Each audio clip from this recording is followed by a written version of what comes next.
प्रदूषणामुळे इंद्रायणी नदी पुन्हा एकदा फेसाळलेली आहे। कालच मुख्यमंत्री शिंदेंनी या नदीची पाहणी केलेली होती। लोकशाही मराठीने इंद्रायणी नदी कशी प्रदूषित झालेली आहे, फेसाळलेली आहे याची बातमी दाखवलेली होती आणि त्यानंतर मुख्यमंत्री शिंदेंनी या नदीची पाहणी केली। पण मुख्यमंत्र्यांची पाठ फिरताच पुन्हा एकदा ही नदी दूषित झालेली आहे। तर या नदीमध्ये दूषित पाणी सोडल्याचं दिसतंय। प्रदूषण रोखण्यासंदर्भात मुख्यमंत्री शिंदेंनी सूचना दिलेल्या होत्या, मात्र या सूचना गांभीर्याने प्रशासन घेत नाही का असा सवाल उपस्थित होतोय।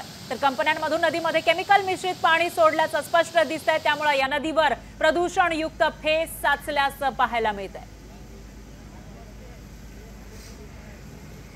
एवढे केमिकल इंडस्ट्री आहे त्याच्यावर निर्बंधच नाही आहे।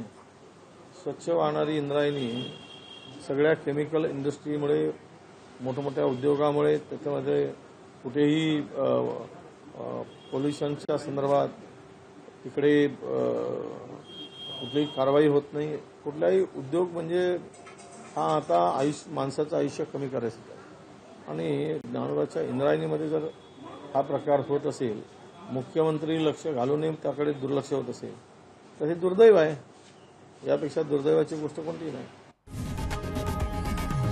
लोकशाही मराठी ऐका, पहा, जागरूक रहा।